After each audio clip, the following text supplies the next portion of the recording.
তো সালমান শাহর সাথে আমার কাজ করার খুব ইচ্ছা ছিল। আসলে শিল্পীরা কখনোই হারায় না, মৃত্যুর আগ পর্যন্ত তারা এবং মৃত্যুর পরেও তারা স্বাক্ষর রেখে যায়। এটা তো আমাদের দেশে হওয়া উচিত, বরং বাইরে যারা শিল্পী আছে আমাদের শিল্পীরা, ওদের উচিত যে এই সময়টায় ওরা আমাদের দেশে চলে আসবে। ওদের জন্য একটা ঘোরার ব্যাপারও হলো, ভালো লাগার একটা ব্যাপার। পুরানো স্মৃতি, আমি অনেকের সাথেই কাজ করেছি আসলে। তো সালমান শাহর সাথে আমার কাজ করার খুব ইচ্ছা ছিল।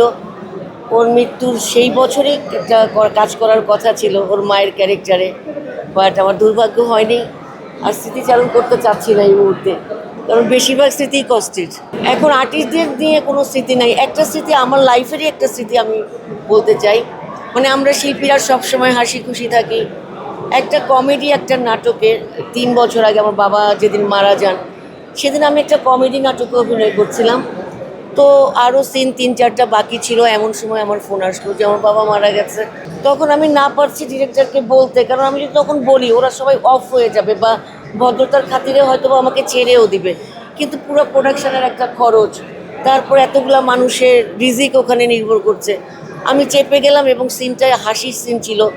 কীভাবে হাসির সিনটা আমি করলাম আমি জানি না। তারপরে সেই সিনটা ডান হওয়ার পরে আমি ভাউ ভাউ করে কান্না করলাম। ওনারা সবাই আমাকে গাড়িতে বাসায় পৌঁছে দিল। মানে শিল্পী আমাদের শো মাস্ট গো অন বলেছিল, এটা আসলে সকালবেলায়। না না, এখন তো ছবি নাটক সবই তো কম হচ্ছে। তো সিনেমাতে সবসময় কাজ করতে চাই, আগেও করেছি। কাজ আসলে ভালো ক্যারেক্টার পেলে অবশ্যই করব। কাজ বাড়েনি, কিন্তু যারা খোঁজখবর নিচ্ছিল না তারা খোঁজখবর নিয়েছে। সেটা আমি শুধু আমার কথাটা বলি নাই, এখানে আমি অনেক শিল্পীদের সিনিয়র যারা আছে আমাদের মতো, যাদেরকে এখন আর ডাকা হয় না, তারা অনেক ভালো অভিনয় করে। এক কথা বলে ফেলে যে অসুস্থ, আরে বাবা তোমরা খোঁজখবর নিয়ে দেখো অসুস্থ কিনা। সে মানুষ বললো আর তারা বিশ্বাস করে ফেললো। সেই দুঃখ থেকে আমি বলেছি যে সিনিয়রদের কাজ কমে গেছে। হচ্ছে তো, তা না হলে শিল্পী হচ্ছে কেমনে? এখন সবাই তো আর সমানভাবে গুরুত্ব পায় না। এটা একটা অনেকটা লাকের উপর ডিপেন্ড করে। প্রকৃত কারণ হচ্ছে আমাদের দেশের গল্প। আমাদের দেশের এমন কোনো গল্প হয়ই না যে আমাদের শেষ বয়সে এসে আমাদেরকে কাজে লাগাতে পারে, যার কারণে অনেকেই ভাবে যে আমরা হারিয়ে গেছি। আসলে শিল্পীরা কখনোই হারায় না, মৃত্যুর আগ পর্যন্ত তারা এবং মৃত্যুর পরেও তারা স্বাক্ষর রেখে যায়।